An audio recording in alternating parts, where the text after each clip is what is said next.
ওম নমঃ শিৱায়। সকলোৰে আগষ্ট মাহটো সুন্দৰভাৱে পাৰ হওক। মকৰ ৰাশি জাতক জাতিকাসকলৰ মাহিকৰ ৰাশিফল ভিডিঅ'টোলৈ সকলোকে স্বাগতম জনাইছোঁ।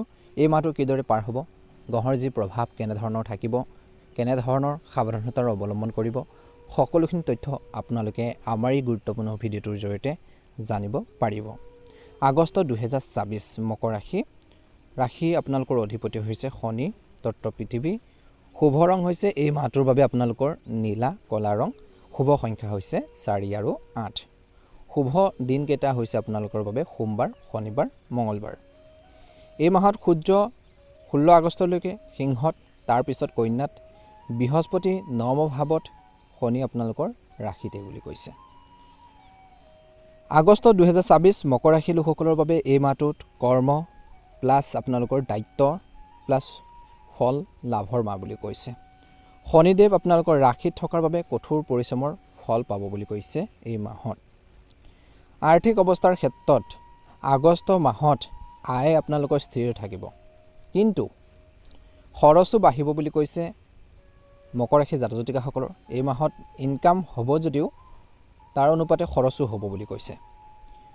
9 পৰা 16 আগষ্টৰ ভিতৰত হঠাৎ ধনৰ খৰচৰ যুগ বুলি কৈছে। কিবা এটা কামত আপোনালোকৰ খৰচ পাতিবোৰ বাঢ়িব পাৰে 9 পৰা 16 আগষ্টৰ সময়খিনিত। পুৰণা বিনিয়োগৰ পৰা লাভ পাব পাৰে বুলি কৈছে। এই সময়ত লোনৰ যি কিস্তি সময়ত ভৰক বুলি কৈছে, অৰ্থাৎ সময়ত দিবলৈ চেষ্টা কৰক। কাৰোবাৰ যদি EMI লোনৰ পইচা দিব লগা আছে তেন্তে দিবলৈ চেষ্টা কৰক। দীৰ্ঘকালীন বিনিয়োগ যেনে FD প্ৰপাৰ্টিৰ বাবে এই মাহটো আপোনালোকৰ বাবে শুভ বুলি কৈছে।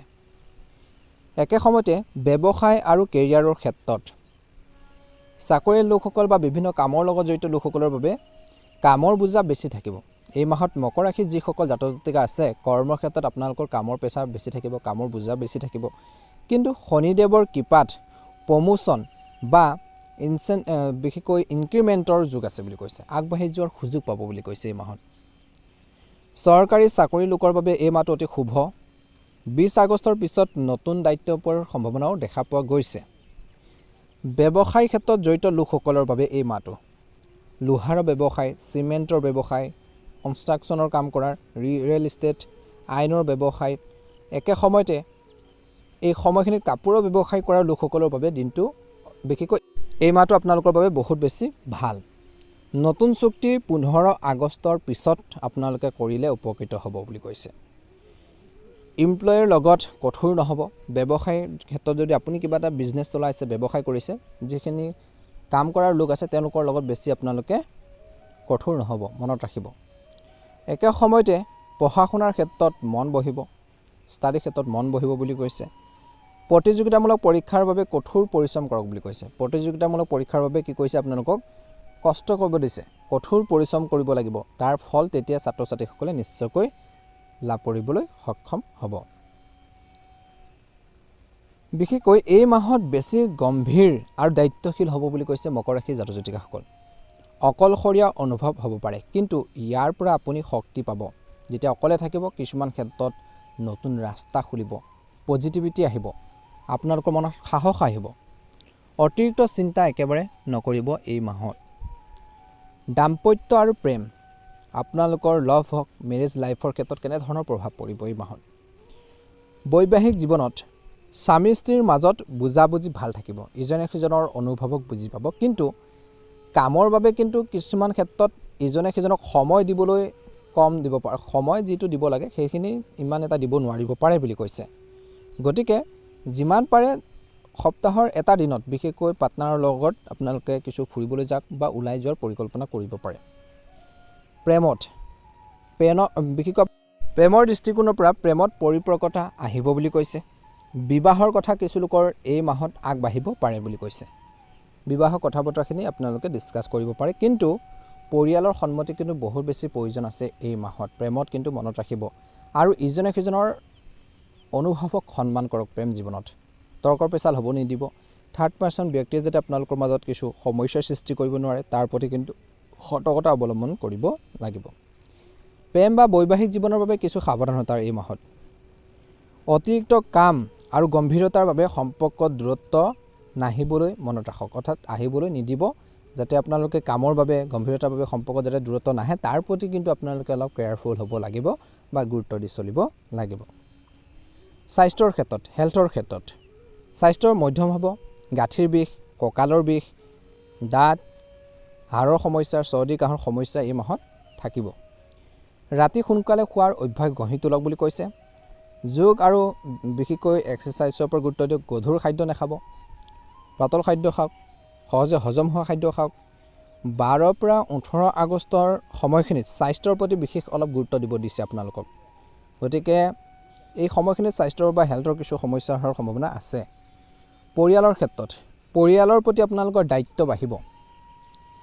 পিতৃৰ স্বাস্থ্যৰ যত্ন লওক বুলি কৈছে মকৰ ৰাশিৰ জাতক জাতিকাসকলে। ঘৰখনত জ্যেষ্ঠ লোকৰ যি পৰামৰ্শ আপোনালোকে লওক বুলি কৈছে। কিবা এটা কামত যদি কনফিউজন থাকে বা তেওঁলোকৰ পৰামৰ্শ যদি লয় উপকৃত হ'ব। ভাই ভনীৰ পৰা সহায় পোৱাৰ সম্ভাৱনা দেখা পোৱা গৈছে। কাৰোবাক সহায় কৰাৰ আগতে কিন্তু এই মাহত অলপ সতৰ্কতা অৱলম্বন কৰক। যিসকল ব্যক্তিক আপুনি সহায় কৰি থৈ দিছে সেইসকল ব্যক্তি আপোনালোকক যেতিয়া আপোনালোকৰ প্ৰয়োজন হ'ব তেওঁলোকে লগ নিদিব পাৰে বা সহায় নকৰিব পাৰে। গতিকে মানুহ চিনি পোৱাটো আপোনালোকৰ বাবে বহুত বেছি প্ৰয়োজন আছে এই আগষ্ট মাহটোত। গতিকে মকৰ ৰাশিৰ জাতক জাতিকাসকলে গুৰুত্ব দি চলিব লাগিব। গুৰুত্বপূৰ্ণ গ্ৰহৰ অৱস্থা শনি আপোনালোকৰ ৰাশিত কৰ্মৰ ফল দিব বুলি কৈছে। বৃহস্পতি নম ভাৱত ভাগ্য আৰু জ্যেষ্ঠ লোকৰ পৰা সহায় পাব এই মাহত। সূৰ্য বিশেষকৈ কৈছে যে এই মাহত সূৰ্যৰ ফলত আপোনালোকৰ সন্মান বৃদ্ধি। মংগল 22 আগষ্টলৈ 5 ভাৱত বুলি কৈছে। বিদ্যা আৰু সন্তানৰ বাবে ভাল। হতাশা আৰু সাৱধানতা। 1 নম্বৰতে আজি কোনো কামত অলাখতা নকৰিব। অৰ্থাৎ আজি বুলি কওঁতে অৰ্থাৎ এই আগষ্ট মাহটোত আপোনালোকে কোনো এলেহুৱা ভাৱবোৰ নানিব। বেছি অলাখতা নকৰিব। কৰোঁ নে নকৰোঁ, কেতিয়া কালি কৰিম, পৰহি কৰিম, তেনেকুৱা ধৰণৰ ভাৱবোৰ এৰিব লাগিব। 2 নম্বৰতে হৈছে কাৰোৰ লগত আইনী বিবাদত নোসোমাব এই আগষ্ট মাহত মকৰ ৰাশিৰ জাতক জাতিকাসকলে।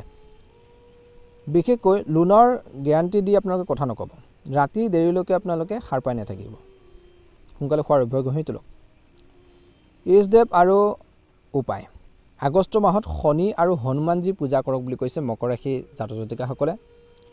শনিবাৰে শনিদেৱৰ লগত জড়িত বস্তু দান কৰক। গৰীব মানুহক কলা তেল, জোতা দান কৰক বুলি কৈছে। শনিবাৰে পিপল গছৰ তলত বা গুৰিত বিশেষকৈ জল আৰু সৰিয়হৰ তেল আপোনালোকে জল দিয়ক আৰু সৰিয়হৰ তেলৰ এগছি চাকি বন্তি জ্বলাব। নীলা ৰঙৰ বিশেষকৈ আপোনালোকে কাপোৰ পিন্ধক বুলি কৈছে। এই আগষ্ট মাহত নিশ্চয়কৈ মকৰ ৰাশিৰ জাতক জাতিকাসকলে ভাল প্ৰতিফলন দেখিব বুলি কৈছে। একে সময়তে এই মাহটোত মনত ৰাখিবলগীয়া কিছুমান কথাৰ প্ৰতিও আপোনালোকে দিব গুৰুত্ব। যাত্ৰাৰ ক্ষেত্ৰতো আছে। ছুটি যাত্ৰাৰ কৰ্মৰ বাবে শুভ।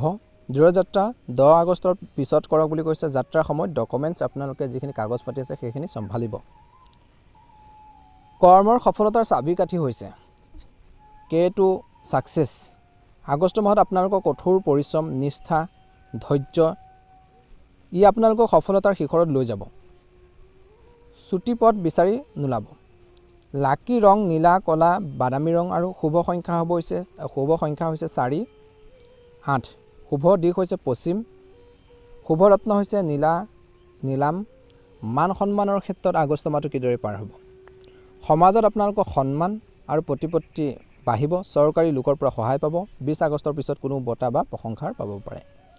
নতুন আৰম্ভণি, নতুন চাকৰি, নতুন ব্যৱসায়, নতুন ঘৰ 15 আগষ্টৰ পিছত আৰম্ভ কৰাৰ বাবে শুভ। তাৰ আগত পৰিকল্পনা কৰিব লাগে। অফিচৰ পৰিৱেশটো কৰ্মৰ ক্ষেত্ৰত আপোনালোকৰ কৰ্মনিষ্ঠাৰ বাবে প্ৰশংসা পাব, কিন্তু সহকৰ্মীৰ লগত ইগ' কাজিয়া নকৰিব, নিয়ম মানি চলক। প্ৰেমৰ ক্ষেত্ৰত কিছু পৰামৰ্শ। পাৰ্টনাৰক কামৰ মাজতো সময় দিয়ক। তেওঁলোকৰ প্ৰয়োজন বুজিবলৈ চেষ্টা কৰক। সৰু সৰু কথাৰ বাবে খং একেবাৰে নকৰিব। কুইক টিপছ কিছু। প্ৰতিদিনে বিশেষকৈ 10 মিনিট আপোনালোকে শনি মন্ত্ৰ জপ কৰক। কামত বাধাবোৰ দূৰ হ'ব। সম্পৰ্ক বা ৰিলেশ্যনৰ ক্ষেত্ৰত পিতৃ আৰু জ্যেষ্ঠ লোকৰ লগত সম্পৰ্ক ভাল কৰি ৰাখক। তেওঁলোকৰ পৰা আশীৰ্বাদ পাব। বহু সংখ্যক কাম আপোনালোকে কৰিব পাৰিব, কিন্তু বিশ্বাসী হ'ব তেওঁলোকৰ। সফলতাৰ সম্ভাৱনা কেৰিয়াৰৰ ক্ষেত্ৰত 80%, ধন টকা পইচাৰ ক্ষেত্ৰত 70%, প্ৰেমত 65%, স্বাস্থ্যৰ ক্ষেত্ৰত 60%, শিক্ষাৰ ক্ষেত্ৰত 80%। টেনশ্যন কমৰ কিছু উপায় বুলি কৈছে এই আগষ্ট মাহত মকৰ ৰাশিৰ জাতক জাতিকাসকলৰ। আগষ্ট মাহটোত বিশেষকৈ 5 মিনিট বিৰতি লওক। মাজে মাজে দিনৰ ভাগত সংগীত শুনক। প্ৰকৃতিৰ মাজত খোজ কাঢ়ক। উচিত সময় হৈছে বেষ্ট টাইম, শুভ তাৰিখকেইটা হৈছে 4, 8, 13, 18, 22, 27 আগষ্ট আৰু শুভ সময় হৈছে পুৱা 9টাৰ পৰা 11টা বজাৰ সময়খিনি। বিবাদৰ সমাধান, যদি আইনী বা সম্পত্তি বিবাদ আছে তেন্তে 20 আগষ্টৰ পিছত উকিলৰ লগত পৰামৰ্শ কৰক, সমাধান পাব। ৱৰ্ক লাইফ বেলেঞ্চ, কাম আৰু পৰিয়াল দুয়োটাৰ মাজত বেলেঞ্চ ৰাখক। সপ্তাহত একদিন সম্পূৰ্ণ জিৰণিৰ ওপৰত গুৰুত্ব দিয়ক। আগষ্ট মাহত কোনো কাম আধৰুৱা কৰি নাযাব, যি কাম কৰিব শেষ কৰক, সততাৰে কাম কৰক, শনিদেৱে ভাল ফল দিব বুলি কৈছে। একে সময়তে মকৰ ৰাশি আগষ্ট 2026 এই মাহ আপোনালোকৰ বাবে কৰ্মই পূজা মাহ বুলি কৈছে। শনিদেৱ আপোনালোকৰ লগত আছে, কঠোৰ পৰিশ্ৰম কৰক, ফল নিশ্চিত পাব। স্বাস্থ্য আৰু সম্পৰ্কৰ যত্ন লওক, ধৈৰ্য ৰাখক, সফলতা আপোনালোকৰ ওচৰত বুলি কৈছে। একে সময়তে গুৰুত্বপূৰ্ণ কথাটো হৈছে 16 আগষ্টৰ পিছত সূৰ্য নৱম ভাৱলৈ যোৱাৰ বাবে ভাগ্য আৰু সন্মান দুয়োটাই বাঢ়িব। ভাল লাগিলে লাইক এটা কৰি দিব, চেনেলটো ছাবস্ক্ৰাইব কৰি দিব। যদিহে নতুনকৈ চাইছে আমাৰ ভিডিঅ'টো শ্বেয়াৰ কৰি দিব, লাইক এটা কৰি আমাৰ মনোবল বঢ়োৱাত সহায় কৰিব। কমেণ্ট বক্সত জয় শনিদেৱ, ওম নমঃ শিৱায় লিখি দিব। দিনটো শুভ হওক, আপোনালোকৰ আগষ্ট মাহটো সুন্দৰভাৱে পাৰ হওক, মনৰ ইচ্ছাবোৰ পূৰণ হওক। ধন্যবাদ।